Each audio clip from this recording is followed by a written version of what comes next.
अब पछताने से क्या होगा? तुम कभी किसी की सुनती हो? जो कभी बात सुनोगी? जब देखो हमेशा बढ़कर बोलती हो। अपने आप को पता नहीं क्या समझती हो। उस दिन मैंने तुम्हें कितनी बार इनकार किया था कि नहीं, यह प्लान मत बनाओ। हम लोग एन्जॉयमेंट के लिए कुछ और कर लेंगे या फिर कहीं और घूम लेंगे। लेकिन नहीं, तुम्हें तो सबको साथ लेकर चलना था। अब तुम भुगतो। यूँ बहस करने से कुछ नहीं बदलेगा रूबी। आज मनीषा रूबी की फ़ोन आते ही उसे खूब डांट लगा रही थी। लेकिन रूबी जैसे ही अपना पक्ष रखने के लिए कुछ बोलती तो मनीषा उसे बीच में ही काट देती और ज़बरदस्त डांटने लगती, जैसे मन की सारी भड़ास वह आज ही उसके ऊपर निकाल कर रख देगी। अच्छा मनीषा, तुम भी कुछ कम नहीं हो। रूबी के इतना कहते ही वहाँ से फ़ोन डिस्कनेक्ट हो चुका था। अच्छा, तो तुम मुझसे बात नहीं करना चाहती? ठीक है, मैं भी तुमसे अभी कभी बात नहीं करूँगी। भाड़ में जाओ तुम। लेकिन रूबी अभी जिस परिस्थिति में थी, जिसमें ना वो चैन से बैठ पा रही थी, ना शांति मन से किसी और योजना के बारे में सोच पा रही थी। दरअसल उस दिन की बात है, रूबी के काफ़ी कहने के बाद सब जाने के लिए तैयार हुए थे। वहाँ कानपुर में न्यू ईयर का शानदार पर्व होने वाला था, जिसमें बहुत सारे नामी गिरामी हस्ती भी शामिल होने वाले थे। रूबी को अपनी खास सहेली की वजह से एंट्री पास मिल गया था। उस दिन बहुत ठंड पड़ी थी। घर वालों के लाख मना करने के बावजूद उसने अपनी जिद्दी स्वभाव से सबको मना ही लिया। पर्व में घूमते हुए अचानक पापा की शहर की दूर की बहन माया बुआ मिल गई। कई वर्ष पहले एक सरकारी आवासीय कॉलोनी में वे पड़ोस में रहती थी। रात दिन का आना जाना था। मल्टी टैलेंटेड फूफा जी मनीषा और रूबी को गणित पढ़ाते थे। फिर पापा ने दूसरे शहर में फ्लैट खरीद लिया और फूफा जी ने भी। धीरे धीरे कांटेक्ट ख़त्म हो गया। आज मिलकर सब बहुत खुश हुए और गपशप करने के लिए एक रेस्टोरेंट में जाकर बैठ गए। मनीषा तो बैंकर बन गई, तो क्या बनेगी रूबी? फूफा जी ने पूछा। आपकी दी शिक्षा को सार्थक कर रही हूँ फूफा जी। बड़े कॉलेज में लेक्चरर हूँ और पीएचडी की तैयारी भी कर रही हूँ। बड़ी खुशी हुई यह सुनकर। तभी माया बुआ बोली, लेकिन इनकी शादी ब्याह के बारे में क्या कर रहे हो राजेश भैया? अभी तो कुछ सोचा नहीं। दोनों ही अपने अपने करियर को बनाने में व्यस्त हैं। राजेश ने कहा, करियर तो उम्र भर बनता रहेगा, लेकिन शादी की एक खास उम्र होती है और अच्छे लड़के लड़कियों के रिश्ते इसी उम्र में हो जाते हैं। मनीषा 27 साल की हो रही है। जल्दी से इसके लिए लड़का तलाश करो, वरना तुम्हें भी दीनानाथ जी वाली परेशानी होगी। माया बुआ बोली। दीनानाथ जी कौन? अरे वही साकेत नगर वाले आपके मुंह बोले दोस्त। पापा ने पूछा था। कहाँ है वे आजकल? उनका बेटा रजत निकेतन कॉलेज में प्रोफेसर है ना, कॉलेज के पास में ही रहते हैं। माया बोली। अच्छा, उनकी प्रॉब्लम क्या है? राजेश ने पूछा। लड़कियों की शादी को लेकर परेशान होंगे, मम्मी बोली। 5 लड़कियां थी ना उनकी। लड़कियां तो सब ब्याह गई है कुसुम भाभी। माया सांस लेकर बोली। बहनों को ब्याहने और डिग्रियां लेने के चक्कर में रजत कुंवारा रह गया। सर्वगुण संपन्न लड़का है, लेकिन 33 वर्ष की उम्र की वजह से अच्छी लड़की ही नहीं मिल रही है। बहुत परेशान है सब। तो आप सबकी परेशानी हल कर दो ना माया बुआ। रूबी ने चुटकी ली। 27 साल की मनीषा दीदी और 33 साल की रजत भाई की शादी करवा कर। अरे क्या कमाल का आइडिया दिया है रे लड़की तूने, माया बुआ फड़क कर बोली। और संयोग से वे सब भी यहाँ आए हुए हैं, फूफा जी चहके।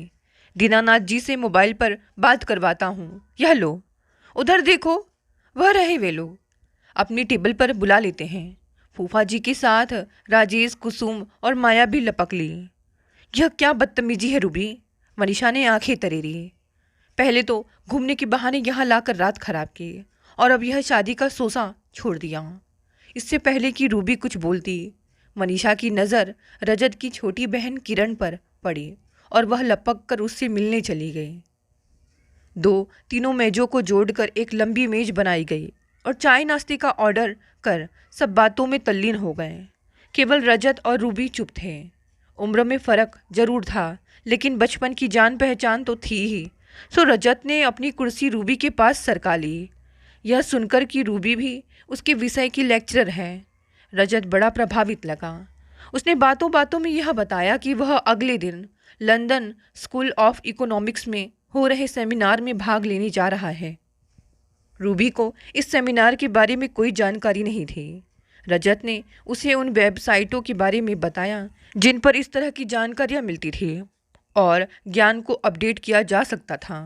रूबी बड़ी दिलचस्पी से रजत की बातें सुन रही थी और भी बहुत कुछ पूछना चाहती थी, लेकिन मनीषा और किरण उसे अपनी साथ ले गई।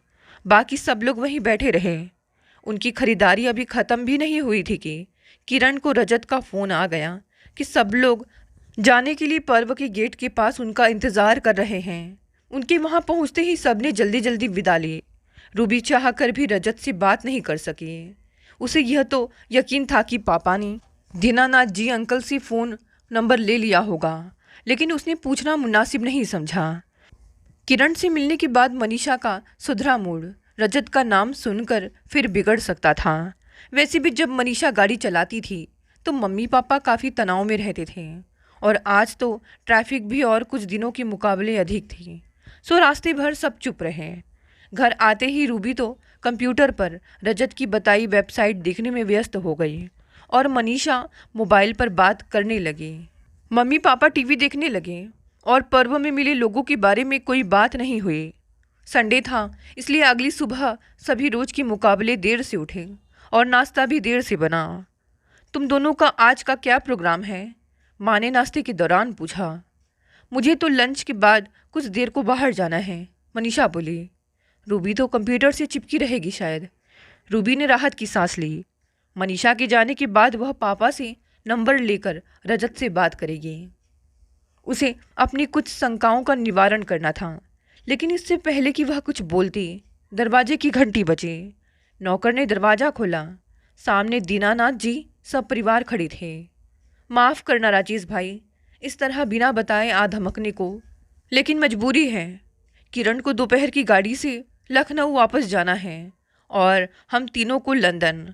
सो जो बात कल शुरू की थी उसे जाने से पहले पूरी करना चाह रहे हैं। दीनानाथ जी सांस लेने को रुके।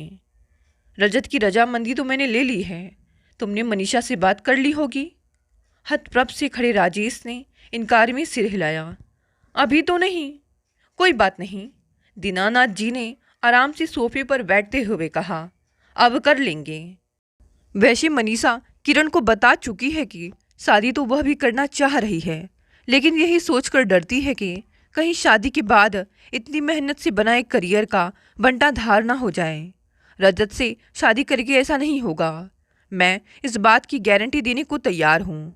रजत हंसा, क्योंकि ना तो मैं अवार्ड विनिंग किताबें लिखने का मोह छोड़ सकता हूँ और ना मम्मी अपनी गृहस्थी की बागडोर को। सो हमें तो अपने करियर को सर्वोपरि मानने वाली लड़की ही चाहिए। इसके बाद कहने सुनने को कुछ रहा ही नहीं जाता। किरण बोली। रजत भैया और परिवार के बारे में तो तुम अच्छी तरह से जानती हो मनीषा, फिर भी कुछ पूछना है तो पूछ लो। रजत भैया से यहीं या अकेले में? यही पूछूंगी सबके सामने कि शादी के बाद घर से रोज़ सुबह 9 बजे ऑफिस पहुंचने के लिए कितने बजे घर से निकलना होगा और शाम को 7-8 बजे छूटने के बाद घर कब पहुंचा करूंगी? मनीषा ने चुनौती के स्वर में पूछा। सवाल तो वाजिब है, लेकिन उसके जवाब में उलझने के बजाय मैं यह बताना चाहूँगा कि लंदन से लौटने के बाद मैं यह नौकरी छोड़ रहा हूँ। रजत ने गंभीर स्वर में कहा। मुझे कानपुर के एक अंतर्राष्ट्रीय संस्थान में बेहतर नौकरी मिल चुकी है और मेरे पास 3 महीने का ज्वाइनिंग टाइम है। मैं अपनी अर्जित छुट्टियों का सदुपयोग माँ पापा को लंदन दिखाने में करना चाहता हूँ। सो लौटने के बाद कॉलेज की नौकरी छोड़ूंगा। और कोई शंका तो नहीं रही ना अब? दीनानाथ जी ने सबकी ओर देखा। सो समय व्यर्थ मत करो किरण, पकड़ाओ बहू को सगुन और पक्का करो रिश्ता। ठहरिए भाई साहब, कुसुम पहली बार बोली। ऐसे थोड़े ही रिश्ते पक्के होते हैं। आप तो सगुन लेकर आ गए, मगर हमारे पास तो कोई तैयारी नहीं है। तो हमारे पास ही कौन सी तैयारी है? किरण बोली। हम भी नकद दे रहे हैं, आप भी नकद दे दो। नहीं है तो चेक पकड़ा दो, 2 महीने बाद आकर कैश करवा लेगा। तो यह सगुन भी 2 महीने बाद ही कर ले? नहीं भाई राजेश, दीनानाथ जी ने बात काटी। शगुन यानी बात पक्की तो हम अभी करके ही जाएंगे। अभी तुमसे क्या छिपाना, तुम्हें तो पता ही है कि मेरे भाई व बहनोई इंग्लैंड में रहते हैं। वे जब तब रजत को वहाँ बसाने के लिए उसके लिए वहाँ की लड़कियों के रिश्ते सुझाते रहते हैं, जो हम नहीं चाहते। अब जब वहाँ जाने से पहले संयोग से रजत के लिए उपयुक्त लड़की भी मिल गई है तो क्यों न बात पक्की करके जाऊँ, और इससे पहले कि वे कोई लड़की सुझाए मैं उन्हें यह गुड न्यूज़ दे दूँ कि तुम्हारी बेटी मेरी बहू बन रही है। यह बात तो 16 आने सही है। राजेश ने मनीषा की ओर देखा। तू क्या कहती है बेटी? मैं क्या कहूँ पापा, मनीषा ने असहाय भाव से कहा। मेरी बस एक विनती है कि यह शादी की बात अभी किसी को ना बताई जाए। हमारे पास तो किसी को बताने का समय नहीं है, क्योंकि हम तो आज रात को ही लंदन जा रहे हैं। किरण बोली। तुम्हारे घर वाले क्या करते हैं यह तुम जानो। मम्मी का केस तो तैयार पड़ा है। आंटी जी, आपको भी जो देना है जल्दी से ले आओ, ताकि रोके की रस्म करें। मिठाई सिठाई के चक्कर में मत पड़िए। मेज पर अंगूर रखे हैं, उनसे मुंह मीठा करवा दीजिए सबका, किरण ने कहा। चल मनीषा, इधर बैठ सोफे पर। आप भी इधर आओ रजत भैया, दीदी को कपड़े तो बदलने दीजिए। रूबी हंसी। रहने दे, इसके कपड़े बदलने के चक्कर में मेरी ट्रेन छूट जाएगी। सोच क्या रही हो मम्मी? खोलो अपना बटुआ, किरण ने जल्दी मचाई। उसके बाद घर में जो था वह जल्दी जल्दी खाकर 2 महीने बाद मिलने का वादा करके सब लोग चले गए। यह किरण भी ना बिल्कुल नहीं बदली, किसी को कुछ सोचने का मौका ही नहीं देती। कुसुम ने लंबी सांस लेकर कहा। तो क्या कहती है मनीषा, जो हुआ है ठीक हुआ है ना? यह मैं कैसे कह सकती हूँ मम्मी, क्योंकि मैं इस परिवार में किसी को इतना नहीं जानती कि उन्हें तुरंत नकार या स्वीकार कर सकूं। मनीषा के स्वर में तलखी थी। घर वर के अच्छे होने के बारे में तो कोई शक ही नहीं है, लेकिन मनीषा जो कह रही है वह ठीक है। फिक्र मत कर बेटी, हम अगला फैसला करने से पहले तुझे और रजत को एक दूसरे को जानने का मौका देंगे, राजेश ने आश्वासन दिया।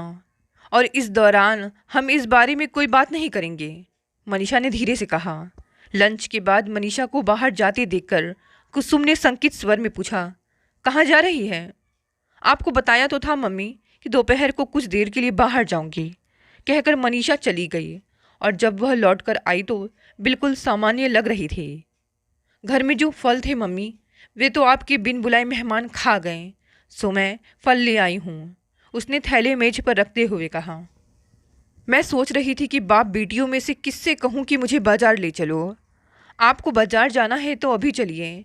तू भी चल रूबी, कल जो कपड़े लाए हैं वे टेलर को भी तो देने हैं। इसके बाद जीवन पुरानी गति से चलने लगा। केवल पति पत्नी अकेले में कितना और क्या खर्च करेंगे, इस पर बातचीत करते थे। दीनानाथ जी के परिवार के लौटने के कुछ सप्ताह पहले एक शाम मनीषा अपने सहकर्मी अमन के साथ आई। अमन अकेला रहता था, सो अक्सर कुसुम उसे खाने पर बुला लिया करती थी।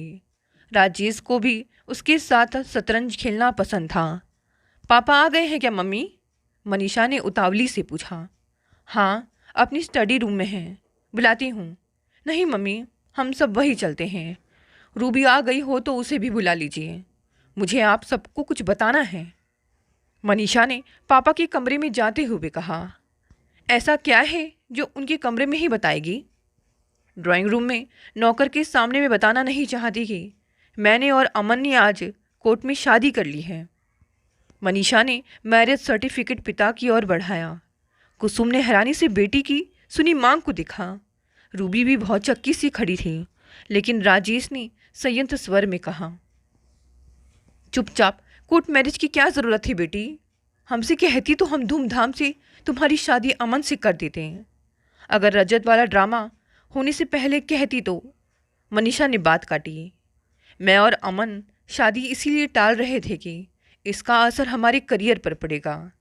जब किरण ने, जो स्वयं एक सफल बैंकर है और एक बच्चे की माँ भी है, बताया कि यदि पति पत्नी के बीच सही तालमेल हो तो कुछ भी असंभव नहीं है। वह बच्चे को सास और पति के पास छोड़कर यहाँ आई हुई थी, तो मुझे बात समझ में आई। और फिर यह डर था कि कहीं आप लोग रूबी के सोचे को गंभीरता से ना ले लो, सो मैंने रात को अमन को सब बताया। इसने कहा कि कल मिलने पर बात करेंगे, लेकिन इससे पहले ही मेरा रोका हो गया। दीदी, यह बात आपको रोके की रस्म होने से पहले सबको बता देनी चाहिए थी, रूबी बोली। अमन से बगैर पूछे मैं कैसे कुछ वादा करती, और फिर मौका भी तो नहीं मिला। रोके को रोकने को जो भी हम कहते थे उसे वे लोग काट देते थे। खैर, मुझे यही सही लगा कि इस बात को गुप्त रखने को कहूँ और फिर खारिज करवा दूँ। लेकिन आप सब जिस तरह रजत पर लट्टू हो, मुझे नहीं लगा कि आप यह रिश्ता तोड़ना मानोगे, सो हमने कोर्ट मैरिज कर ली। सिर्फ कागजी कार्यवाही। आप तक चुप, अमन बोला। सिवा हमारे उन दोस्तों के जिन्हें गवाह बनाना जरूरी था, किसी को इस शादी के बारे में पता नहीं है। आप जब और जिस विधि से शादी करवाना चाहेंगे हम सब शादी कर लेंगे, और तब तक मनीषा आपके पास ही रहेगी। बस आप कहीं और इसकी शादी नहीं कर सकेंगे। उसका तो खैर सवाल ही नहीं उठता, कुसुम ने कहा। लेकिन तुम्हारे घर वालों की रजामंदी, अमन? मेरे परिवार में सिर्फ भाई भाभी हैं आंटी, उन्हें मनीषा पसंद है। आप जब कहेंगे उन लोगों को बुला लूँगा, अमन ने कहा।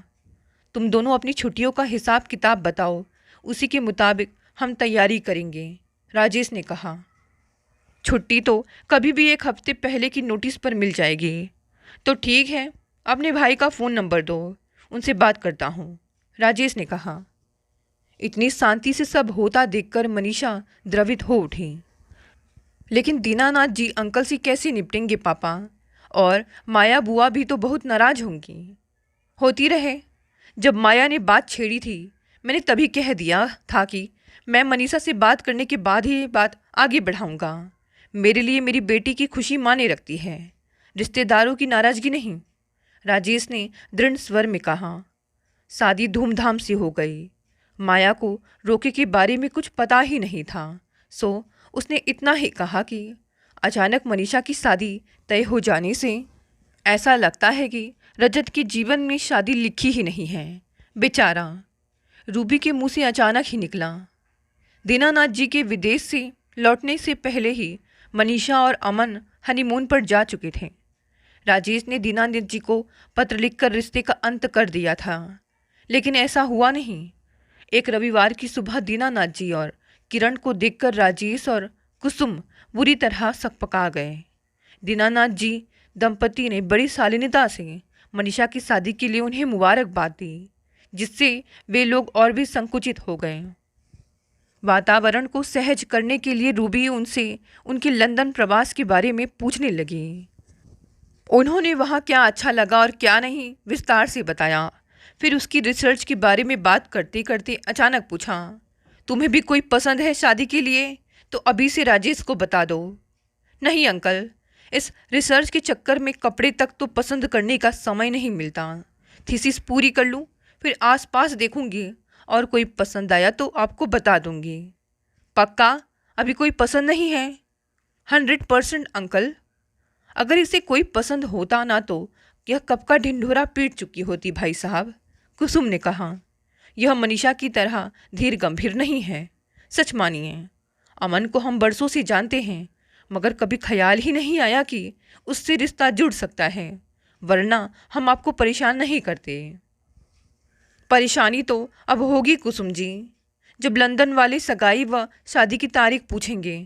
क्या बताएं उन्हें कि जिस लड़की से रिश्ता करके हमने उनके सुझाए रिश्तों को नकारा था, उसकी तो कहीं और शादी हो गई, किरण ने कहा। आप चाहे तो हमें इस परेशानी से निजात मिल सकती है। रूबी का रिश्ता रजत से कर दीजिए। रूबी सिहर उठी।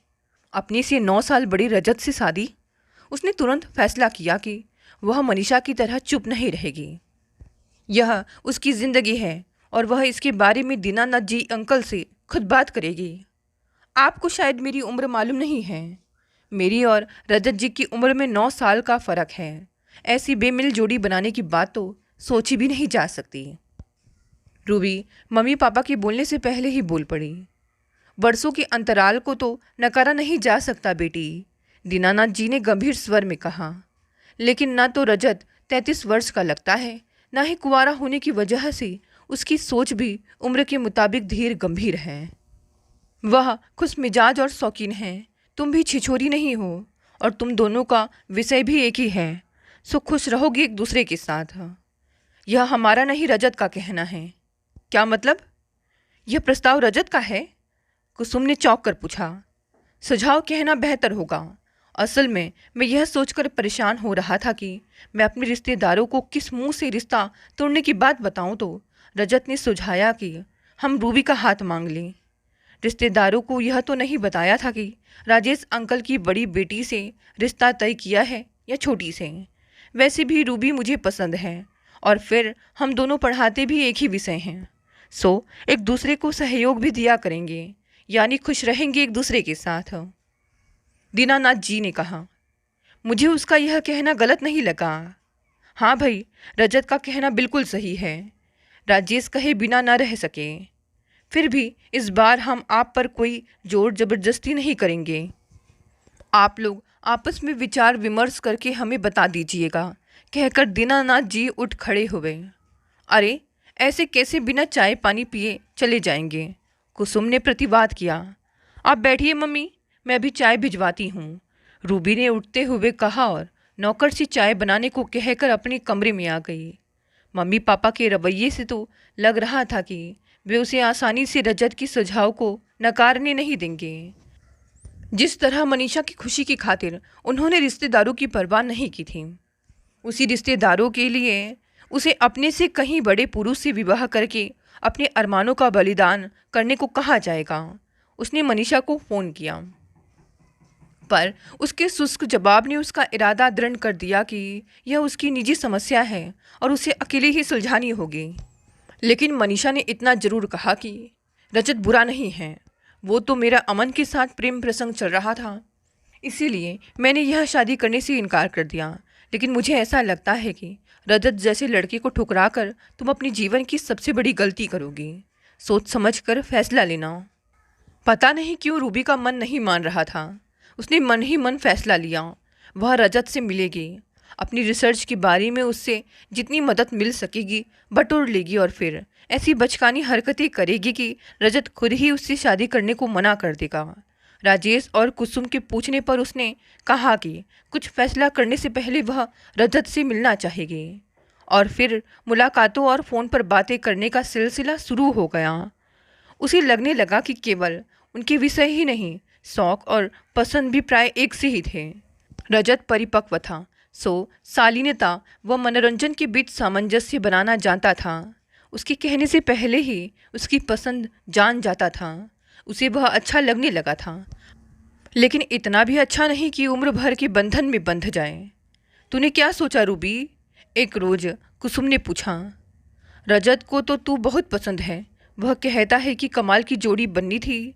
सो उस रोज संयोग से हम दूर दराज रहने वाले लोग कानपुर पर्व में चले गए। मुझे भी उसकी बातें सही लगती हैं, वरना क्यों तू माया को उसके और मनीषा के बारे में सुझाती और मनीषा कोर्ट मैरिज करने की हिम्मत कर दी।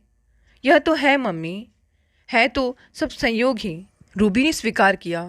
और इसे नकारना बेवकूफ़ी होगी जो मेरी समझदार बेटी कभी नहीं करेगी। बस एक बार पूछता हूँ कि क्या रजत तुम्हें पसंद है या नहीं? तुम्हारा रजामंद होना भी ज़रूरी है, राजेश ने अंदर आते हुए कहा। रूबी ने हंसते हुए शर्मा कर सिर झुका लिया। आखिरकार दोनों का रिश्ता तय हो ही गया। दोस्तों, ये छोटी सी कहानी यहीं समाप्त हो गई। कहानी पसंद आई तो इसे लाइक शेयर कमेंट करें, नए हैं तो चैनल को भी सब्सक्राइब कर लें। धन्यवाद दोस्तों, मिलते हैं अगली नई कहानी से।